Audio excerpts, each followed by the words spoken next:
कुछ रिंग्स होंगी जो इंटीजर्स की तरह बिहेव रखती होंगी और कुछ नहीं भी रखती होंगी, और यही मोटिवेशन होता है behind the topic of integral domain. इस टॉपिक में हम ऐसी रिंग्स पर स्टडी करेंगे जिनका बिहेवियर इंटीजर्स की तरह का होता है। Hello friends, welcome to my channel. In this video I will give the definition of integral domain. First of all हम कुछ एग्जांपल्स देखेंगे related to zero divisors. Okay, previous video में हम लोगों ने सेट ऑफ इंटीजर्स पर बात करी थी। सेट ऑफ इंटीजर्स एक रिंग है, कम्यूटेटिव रिंग है, और हमने देखा था कि वो रिंग है विदाउट जीरो डिवाइजर्स। तो उसके जैसे कुछ और रिंग्स है जो विदाउट जीरो डिवाइजर्स की है। तो देखो कौन सी है वो द रिंग्स। ये इस रिंग की हम लोग बात कर चुके हैं, सेट ऑफ इंटीजर्स की। सेट ऑफ रेशनल नंबर भी एक विदाउट जीरो डिवाइजर्स की रिंग है, क्योंकि इसमें भी कोई दो नॉन जीरो एलिमेंट नहीं मिलेंगे जिनका प्रोडक्ट हमें ज़ीरो मिल जाए, क्योंकि ये एक ऑर्डिनरी एडिशन मल्टीप्लिकेशन है। तो यहाँ पर ऐसा नहीं होगा कि कोई दो नॉन ज़ीरो एलिमेंट का मल्टीप्लिकेशन हमें ज़ीरो मिल जाए। ओके, प्रोडक्ट हमें ज़ीरो मिल जाए। Similarly set of real numbers are is a set of real numbers. ये भी रिंग बनाता है with respect to standard operation plus and multiplication. So इसमें भी जीरो डिवाइजर्स नहीं मिलेंगे। ये भी एक रिंग है विदाउट जीरो डिवाइजर्स की। ओके, ऐसी कुछ और रिंग्स हैं जिनके बारे में हम कुछ बात कर चुके हैं अपनी प्रीवियस वीडियोस में। Okay, like complex number etcetera are rings without zero divisors because there exist, ये इसका रीजन लिखा हुआ, because there exist no two non zero number such that their product is zero. Okay, now example number 2 कुछ इस तरीके से है कि हम लोग मैट्रिक्स पर लेकर चल रहे हैं। हमारा सेट है वो है matrix. Okay, the ring of matrices हम लोग प्रूव कर चुके हैं ना कि मैट्रिक्स जो है वो एक रिंग है। Okay, the ring of matrices M2Z का मतलब भी हमें पता है। हम लोग M2Z को स्पेशली कर चुके हैं अपनी प्रीवियस वीडियो में। 2x2 ऑर्डर की है, एंड ये Z का मतलब है कि ये जो मैट्रिक्स है 2x2 ऑर्डर की, इसमें एंट्रीज जो आएंगी वो इंटीजर्स की आएंगी। Okay, of 2x2 matrices over integers is a ring with zero divisors. ये हमसे पूछा गया है कि क्या ये M2Z मैट्रिक्स में जीरो डिवाइजर्स मिलेंगे, क्या ये रिंग बनेगी ring with zero divisors. Ring with zero divisor is a term. Okay, ring with zero divisors होने का मतलब है क्या इसमें दो नॉन जीरो मैट्रिक्स मिल पाएंगी जिनका प्रोडक्ट हमें जीरो मिल जाए। अगर ऐसा होता है तो वो जो रिंग है वो रिंग विद जीरो डिवाइजर्स बनेगी for matrix addition plus and multiplication. Standard operation के लिए बात हो रही है यहाँ पर। तो कुछ इस तरीके का सेट दिखता है। इस तरीके से M2Z equal ABCD where ABCD belongs to set of integers. ये जो ABCD सेट ऑफ इंटीजर्स में से आ रहे हैं। ओके, फॉर एग्जांपल हम लोग कोई दो नॉन जीरो मैट्रिक्स बड़े ही आराम से ढूंढ सकते हैं। एक मैट्रिक्स मैंने ली, अब एंट्रीज हमेशा इंटीजर होनी चाहिए, तो 1 belongs to integer, also 0 belongs to integer, and A is a matrix of 1 0 0 0। Okay, एक मैट्रिक्स है B 0 0 0 1 belongs to M2Z, and ये दोनों नॉन जीरो मैट्रिक्स है, बट स्टिल इनका प्रोडक्ट जो है वो जीरो मिल रहा है। तो यहाँ से क्या पता चल रहा है कि हमने कोई दो मैट्रिक्स ऐसी ढूंढ दी जिनका प्रोडक्ट हमें जीरो मिल रहा है। दैट मीन्स ये जो रिंग है, ये जो रिंग बन रही है, ये रिंग विद जीरो डिवाइजर्स, एक इसमें टर्म ऐड हो जाएगा। ओके, अब यहाँ पर 2 होता 1 की जगह यहाँ पर भी 2 होता तो क्या फ़र्क पड़ता, 3 होता क्या फ़र्क पड़ता। और भी बहुत सारी मैट्रिक्स है जो दो नॉन ज़ीरो मैट्रिक्स मिल सकती है, और भी बहुत सारी जिनका प्रोडक्ट हमें ज़ीरो मिल सकता है। लेकिन वहाँ पर हमने एक बात करी थी, अब क्योंकि ज़ीरो डिवाइजर में भी एक डेफिनेशन है कि कम्यूटेटिव रिंग पर बात होती है, क्योंकि AB is equals to BA condition.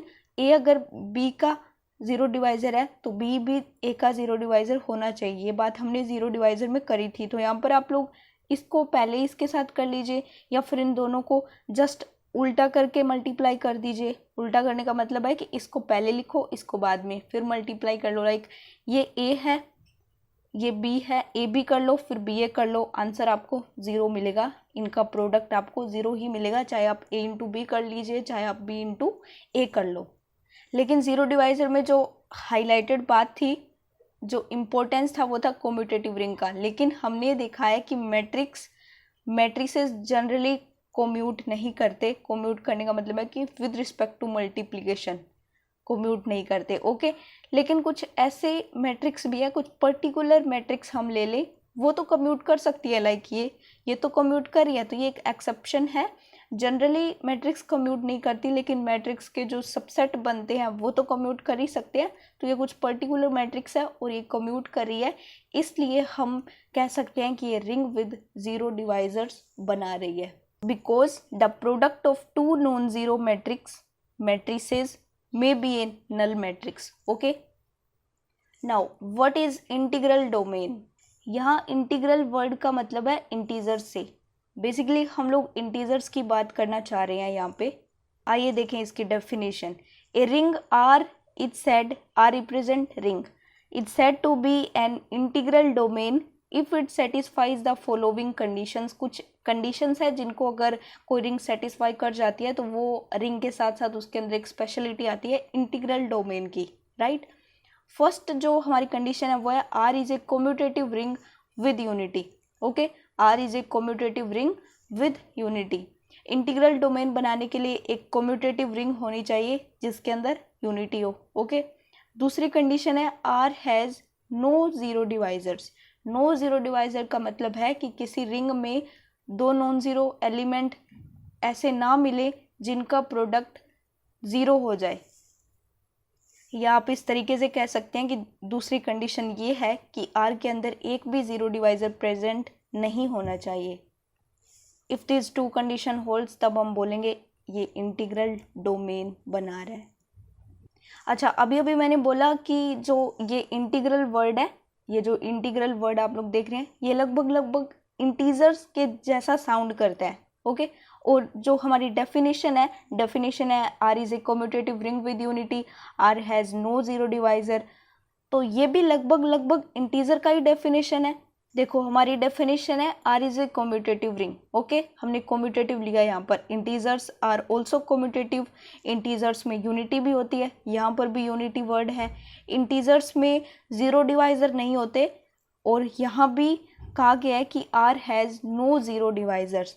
फिर तो ये इंटीजर की प्रॉपर्टीज हो गई, एक तरीके से हम लोग कह सकते हैं। For example, now the question is set of integer is a ring and the ring with respect to plus and multiplication operation, standard operations की बात हो रही है, is an integral domain, yes। क्योंकि हम अपनी प्रीवियस वीडियो में देख चुके हैं कि यहाँ पर ये जो सेट ऑफ इंटीजर्स में ये जो रिंग बना रहा है इसमें ज़ीरो डिवाइजर नहीं प्रेजेंट है, ओके। और ये कम्यूटेटिव रिंग भी बना रहा है और यूनिटी भी है इसमें, एंड स्टिल हमने कल देखा था कि इस रिंग में ज़ीरो डिवाइजर नहीं है। ये रिंग है रिंग विदाउट ज़ीरो डिवाइजर्स। यहाँ पर भी हमें ये दो कंडीशन चाहिए जो कि हमें मिल रही है। ये जो रिंग है कि इंटीग्रल डोमेन बना रही है, so yes, answer is yes. Question number 2, is Z I means iota, okay. Is Z I N integral domain? तो पहले देखें कि ये जेड आई है क्या। जेड आई कुछ इस तरीके से दिखता है, a plus iota b where a b belongs to set of integers. ये कॉम्प्लेक्स नंबर है, ये कॉम्प्लेक्स एलिमेंट है a plus iota b where a b belongs to Z. और ये कॉम्प्लेक्स नंबर में रियल पार्ट और इमेजिनरी पार्ट दोनों ही इंटीजर्स हैं, तो उसको ये जो कलेक्टिवली हम इसे कहते हैं Gaussian integers. So A plus iota B it is a Gaussian integer. तो हम लोग ये कह सकते हैं कि is set of Gaussian integers N integral domain. तो वो हमें चेक करना पड़ेगा। इंटीग्रल डोमेन को चेक करने के लिए हमारा पहला कंडीशन होता है कि ये जो सेट ऑफ गॉसियन इंटीजर्स है क्या ये रिंग बना रहा है। उसके बाद हम लोग देखेंगे कि क्या ये कम्यूटेटिव रिंग भी बना रहा है, फिर हम देखेंगे कि क्या इसमें यूनिटी भी है, फिर हम देखेंगे क्या ये रिंग विदाउट ज़ीरो डिवाइजर्स की है। तो उसके बाद हम कुछ कह पाएंगे इंटीग्रल डोमेन के बारे में। वो छोटा सा क्वेश्चन था, एकदम शॉर्ट एंड स्वीट, लेकिन उसी क्वेश्चन को हम लोग इस तरीके से भी लिख सकते हैं, वो क्वेश्चन इस तरीके से भी पूछा जा सकता है। तो ये हम लोग पहले रीड करते हैं इसे। Show that the set of Gaussian integers Z जैसे आर इज ए रिंग वैसे Z is a set of Gaussian integer, just representation.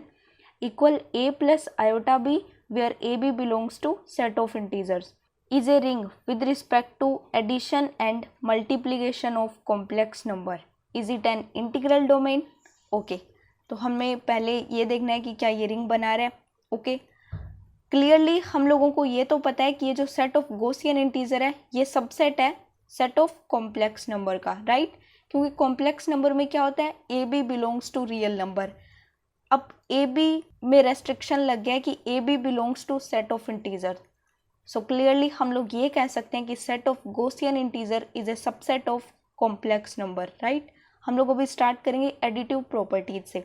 Additive properties में सबसे पहले हम लोग बात करेंगे क्लोजर की.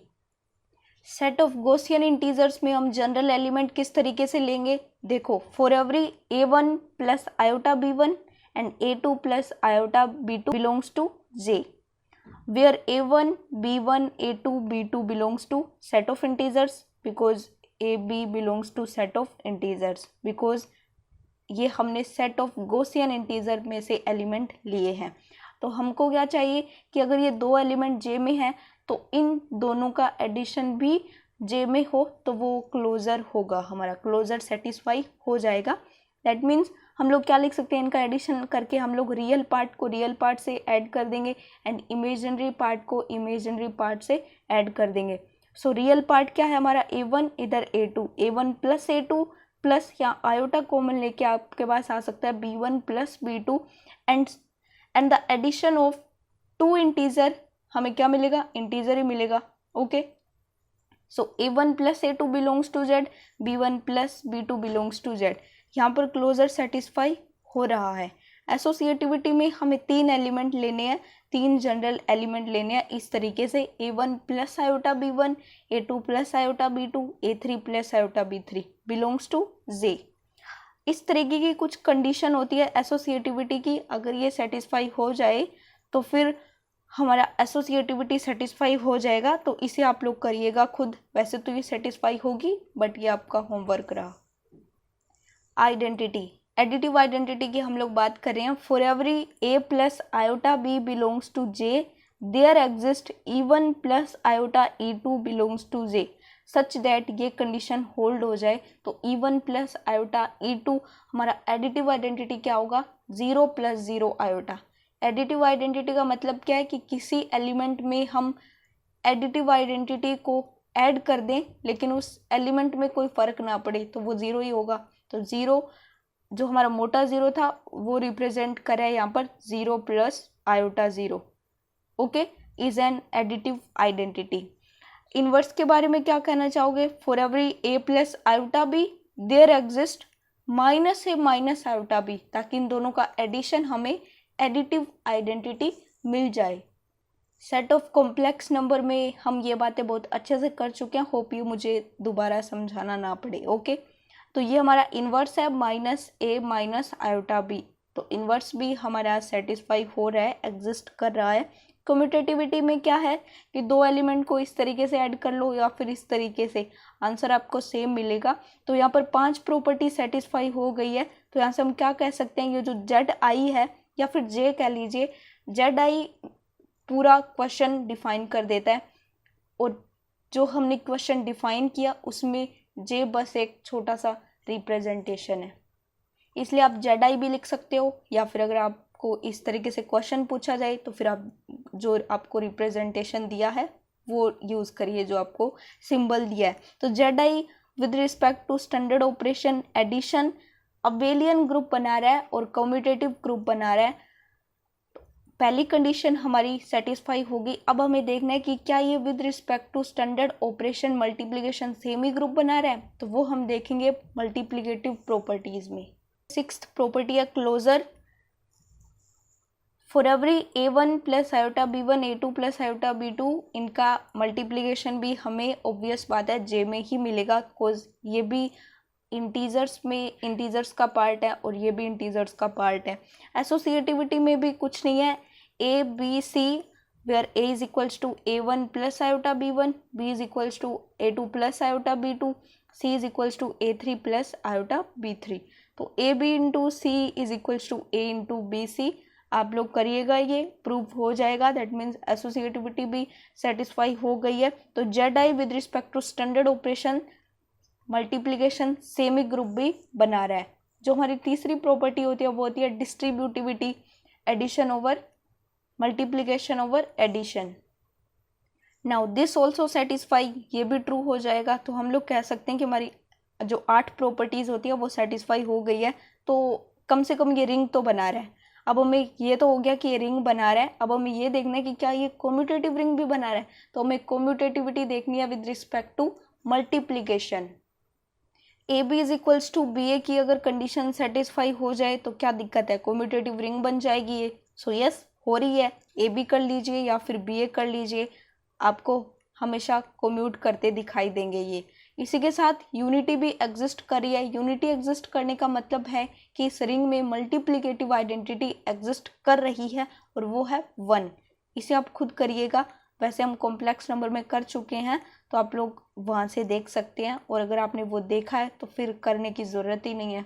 ये तो मैंने ऐसे ही कर दिया, बाकी कोई ज़रूरत नहीं थी इसे करने की। ओके, अब हमने देख लिया। अब अगर हम इंटीग्रल डोमेन की बात करें तो उसमें पहली प्रॉपर्टी सेटिस्फाई हो गई। पहली प्रॉपर्टी क्या थी, R is a ring, even R is a commutative ring with unity. तो ये तो हम लोगों को पता चल गया, आप यूनिटी देख सकते हो, यूनिटी 1 आएगी। और दूसरी प्रॉपर्टी थी R has no zero divisor. Now what about zero divisor. अब इस रिंग में आप जीरो डिवाइजर के बारे में क्या कहना चाहते हो, ये मेरा अपने आप से क्वेश्चन है।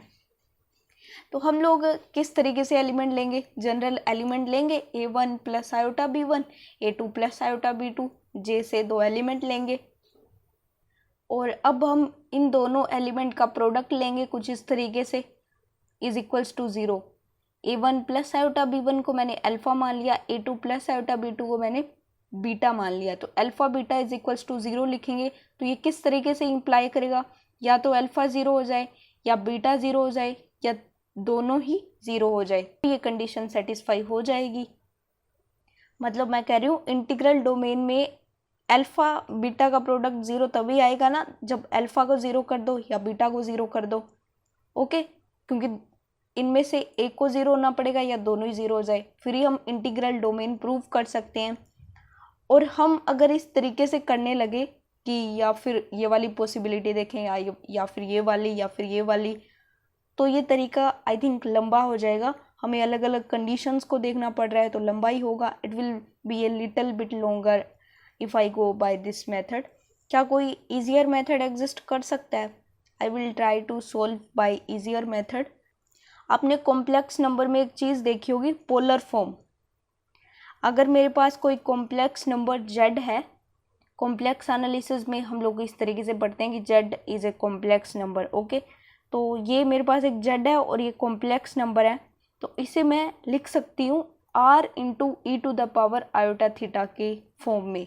ओके, और यहाँ पर मेरे पास 2 कॉम्प्लेक्स नंबर है, तो मैं दोनों कॉम्प्लेक्स नंबर को क्या लिख सकती हूँ, इसे मैं z1 लूँ और इसे मैं z2 लूँ। तो किस तरीके से, z1 equal r1 e to the power iota theta 1 and z2 equal r2 e to the power iota theta 2।